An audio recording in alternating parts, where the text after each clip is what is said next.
What's good, everybody? It's your boy Strack Reacts, back with another reaction video.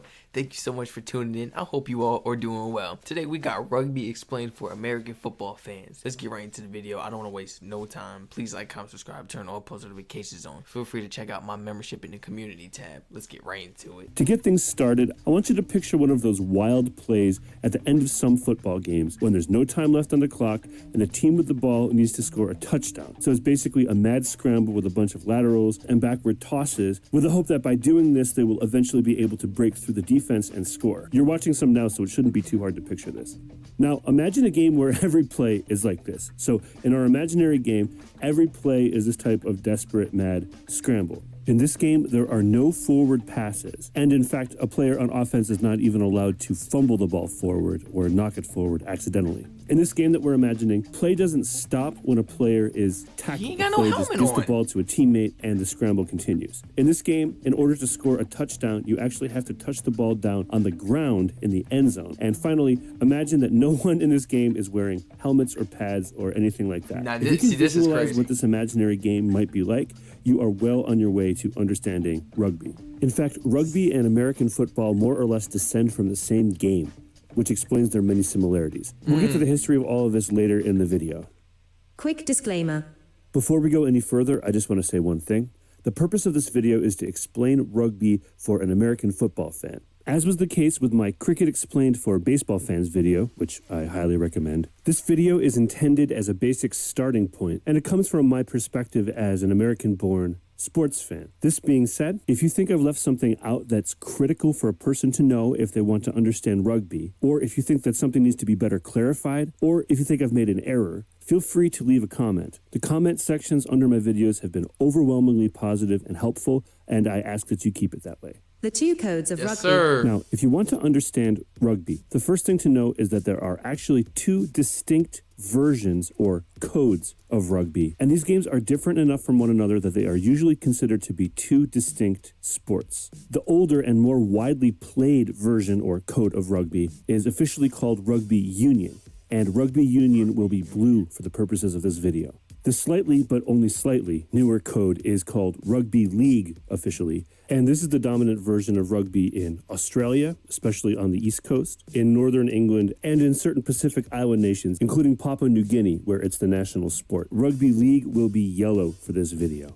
Each of these games generally goes by the simple name rugby when it's being played, and sometimes they use the even more generic term football. So it's important to know which version of rugby you're watching, because again, they are different enough from one another that they are essentially different sports. Now, Right. in the United States, the predominant form of rugby is rugby union. And this is the game that most people are referring to when they just say rugby. And again, this is also the case internationally for the most part. Rugby league is much less common in the United States. In fact, Wikipedia says that there are only about 700 registered players in the U.S. However, international rugby league matches are shown regularly in the U.S. by at least one cable network, Fox Soccer Plus. So for some people in the United States, rugby league might be the only version of rugby that they have available to them on television. Because of this, and because I know this channel has an international following, and also because like you might go to Australia and want to watch rugby and need to know what's going on, we're going to be covering both versions of rugby in this video. We will get to what makes each version of rugby unique later in the video. Let's begin with a general overview that applies to both games. General overview. Rugby, in general, is a contact sport played without pads or helmets, contested between two teams of either 13 or 15 players, depending on the version of rugby. There are 7-a-side and 9-a-side versions of rugby. These are shorter and faster-paced versions of the game that are often played at festivals. Rugby is played on a field that is 100 meters long and at least 68 meters wide. So that's 109 yards long and at least 74 yards wide. The field has markings at various points, and the markings are different depending on the version of rugby being played. These markings do have some significance within each game, but on the most basic level, the markings on the field are your best clue as to whether you're watching rugby union or rugby league. Regardless of the version of rugby being played, the center line on the field is called the halfway line, and the goal lines are called the try lines. At each end of the field is an in-goal area, which is what we would call the end zone. The in-goal areas have a set of uprights that are called goals, and the out-of-bounds area is called touch. So where we would say the ball went out of bounds, they would say it went into touch, or that it's in touch.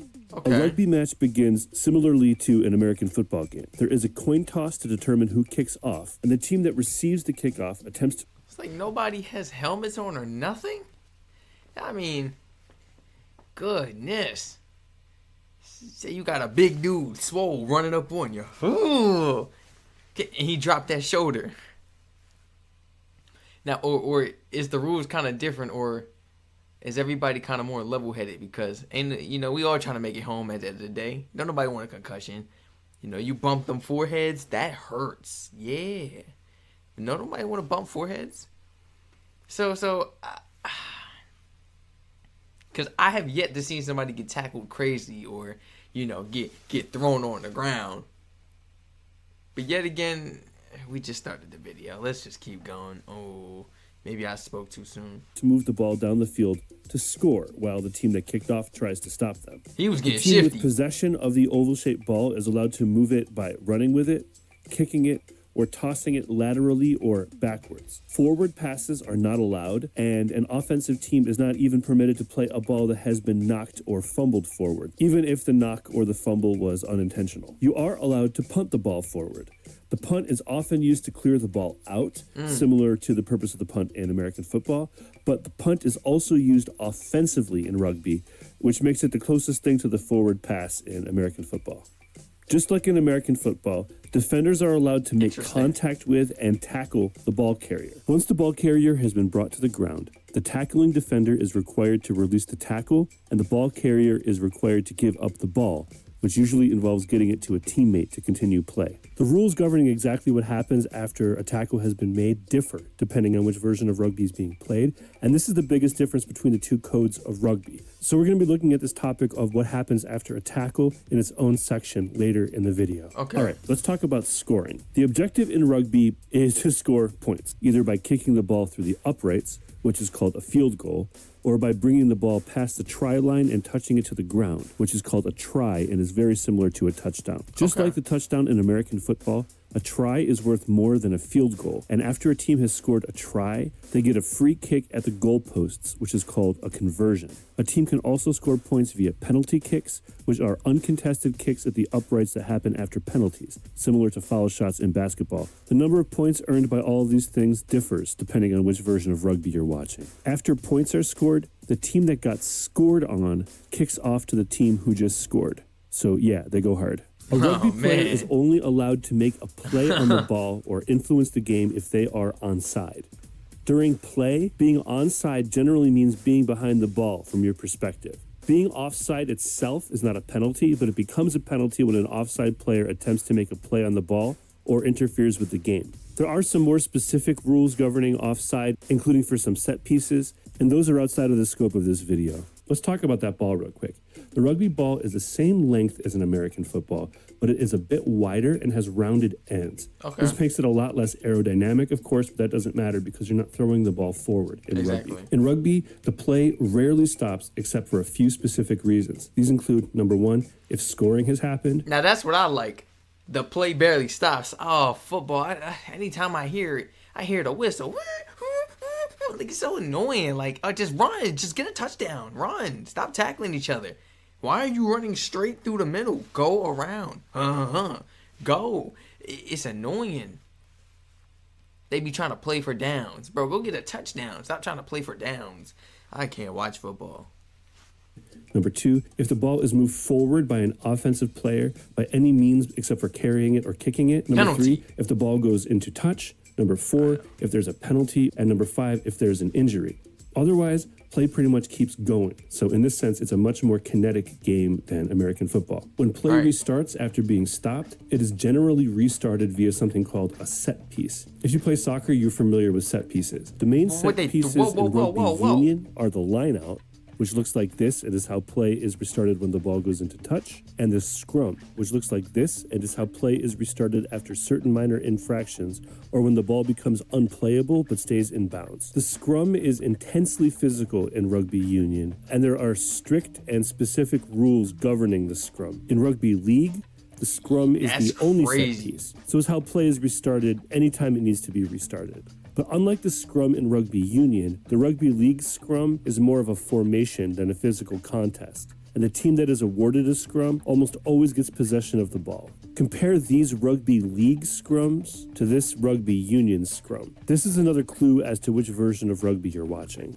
On screen right now are some basic rugby terms and their American football equivalents. This is for you to use as a reference. Take a screenshot if you want. Beyond all this, the details of the game that you watch will depend on the version of rugby that you're watching. But before we get to all that, I want to do a quick history lesson so you can get a sense of why rugby and American football are as similar as they are. Okay. A bit of history. The easiest way to start the history portion of this video is by acknowledging that most forms of football played around the world trace their roots back to the football games played in medieval Europe, and medieval England in particular. These games belong to a wider category of game that has been played around the world throughout history, in which two groups of people, and it's usually a large number of people, compete with one another to kick, carry, and or toss a ball or other object into some sort of goal or across some sort of line or into some sort of goal area, almost always through violence. This type of game was already known by the name football in England by the 1300s, and the name football appears to have been in wide use by the 1500s. Today,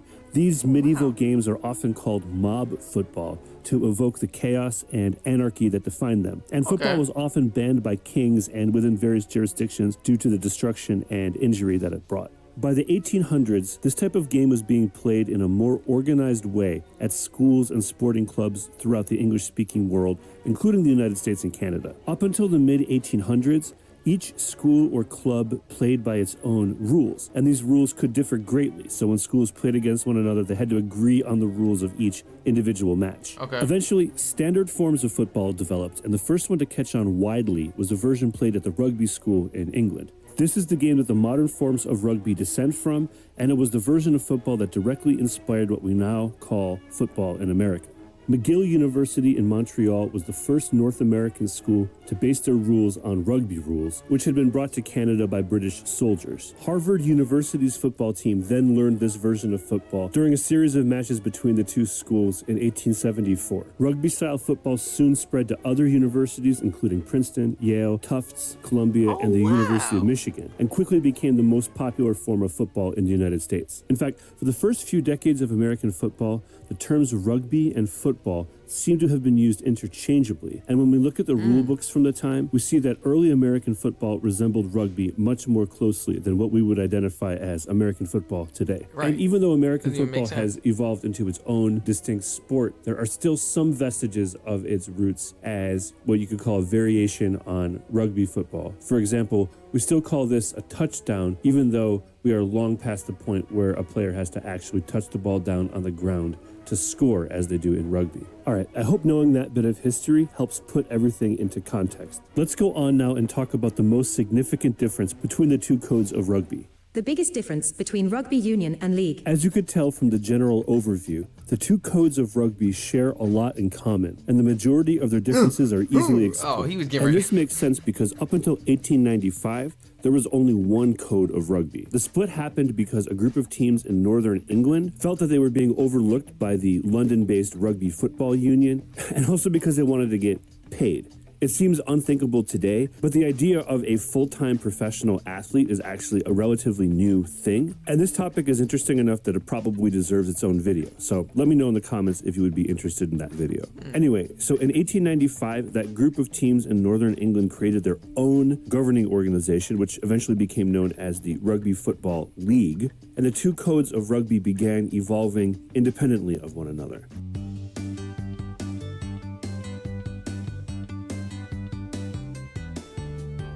Today, the two codes are different enough from one another that they are generally considered to be two distinct sports. We covered most of the differences between rugby union and rugby league already, but there's one difference that to me is significant enough that I think it deserves its own section of this video. He's still holding on to it. And that is what happens after a ball carrier has been tackled. This fundamental question has a dramatic effect on the strategy, gameplay, and overall flow of the action in rugby. And ultimately, this question defines the distinct personalities of each game. You'll remember from the general overview that a tackled player in rugby is required to give up the ball, and the tackling defender is required to release the tackle. This applies to both rugby codes. What happens next is unique to each game. Let's get into it, and we'll start with rugby league because rugby league operates much more like American football after a tackle. In rugby league, which again is the one that's more popular in Australia and has the field similar to American football, each team can only maintain possession of the ball for 6 tackles. So this is similar to the 4 downs in American football. Right. But you can think of it as 5 downs because they consider the tackle after a punt or a kickoff to be the 0 tackle. I hope that makes sense. Anyway, in rugby league, after the ball carrier has been tackled, the defense is required to clear out at least 10 meters and allow the offense to play the ball uncontested. This is officially called the play the ball. So you can think of rugby league as having a 10-meter neutral zone after each tackle. The exception to this are 2 defenders called the markers, who are allowed to be near the ball, but they're not allowed to interfere. So I guess they're there to keep the offense honest. I don't know. Any defensive player besides the markers who has not retreated 10 meters is considered offside. So they have to get onside before they're allowed to affect the game in any way. In rugby league, there are no first downs. So a rugby league offense has to score before its 6th tackle, or else it gives up possession. This means that if a team is on its 6th tackle and is not close to scoring, the team will usually just punt the ball away like in American football. The difference, of course, is that the punt is a live ball in any form of rugby. So if a member of the offense catches it, they can try to score or at least push the ball as far as possible on their final tackle, as opposed to American football where a team fully gives up possession by punting. If a team does not score and gets tackled a 6th time, they become the defense and have to clear out 10 meters so that their opponents can play the ball uncontested. Real quick, because I know it will come up in the comments, I will say that there are a few ways that a team can get a fresh set of 6 tackles, and those are outside the scope of this video. All right, now we're going to talk about what happens after a tackle in rugby union. In rugby union, the ball is always live, and it's always able to be contested. So in rugby union, there's no concept of uncontested possession or downs, and there's no limit to the number of times an So you're just going until basically you hit the 6th tackle or you score, because it says 6th tackle. I think the 6th tackle can be tackled while they have possession of the ball. If the ball carrier is tackled in rugby union and the defender is able to get to the ball before the offense, it's a turnover, which is pretty good on the defender. Because of this possibility, there's almost always a teammate of the ball carrier ready to receive the ball after a tackle. Right. And the defense often doesn't try to contest this handover. But it's also common for the defense and the offense to both engage over the ball after a tackle, which creates a situation called... Okay, but why not try to engage while he's trying to give it off to his teammate? I understand he's on the floor, it's not fair, but this is rugby, right? I'm thinking like, you gotta try to just give it up. A ruck. The ruck is a vocabulary term and is an official thing in rugby. Once the referee announces a ruck has formed, there are strict rules governing what is allowed to happen to keep things from becoming a violent free-for-all. For example, players are required to remain on their feet during a ruck, and players can only join the ruck from the back, from their perspective. The most significant rule, maybe, is that players are not allowed to place their hands inside the ruck, which means that players need to use their feet to bring the ball to the back of the ruck, and or players need to physically push the ruck or engage with the bodies of the opposing team so that a player at the back of the ruck or from outside of the ruck can pick up the ball. Rucks are often resolved quickly, but sometimes they get extended, for lack of a better term. That's all we're going to say about the ruck in this video. There is a link in the description if you want more information. So that's the biggest difference between rugby league and rugby union, at least to my eye. And it's what gives each of these sports their own personality. Because the offense is guaranteed the ball after most tackles, the action in rugby league is more predictable and compartmentalized. And it's easy to make sense of it if you're coming at it from the perspective of an American football fan. Rugby union is more kinetic and is more of a perpetual scramble because the ball is essentially always live, even after a tackle. Recommendations and final comments. If you'd like to start out with a rugby league match, which might be the better place to start just because it's more similar to American football, I highly recommend the 2015 grand final between the Brisbane Broncos and the North Queensland Cowboys of Australia's National Rugby League, which is basically the Australian Rugby Super Bowl. It's available for free on YouTube. If you'd like to follow up with a rugby union match, since that's the more common version worldwide, and it's generally what people mean by the term rugby outside of the places where rugby league is specifically popular, I might actually point you towards a recent match, the 2022 Women's Rugby World Cup final between England and New Zealand. Both of the matches that I'm recommending are electric and highly competitive and very fun to watch. So they are fun regardless of how much rugby knowledge you are bringing into it. I promise you that by the end of it, you'll have a much better sense of this game. Amazing explanation. Shout out to Sports Explained. I'll put his original video link and channel link in the description down below. I'm about maybe 60% confident I know what I'm talking about with rugby now. I'm gonna have to watch a few other videos because yeah, I did not pick up on this one 100% like how I did with the last video with the cricket. I'm gonna have to run it back with a few more rugby videos. So could y'all please spam my comment section and let me know what other rugby videos y'all would like me to watch. Please like, comment, subscribe, turn all post notifications on. With further ado, it's your boy Strack Reacts clocking out with another reaction video. Thank you so much for all the recommendations towards this video. I'm looking forward to more so I can get a better understanding. If you have any questions about the membership, feel free to ask me down below in the comment section and I will answer as soon as possible. Till then, I'll see you guys in my next one. Stay safe.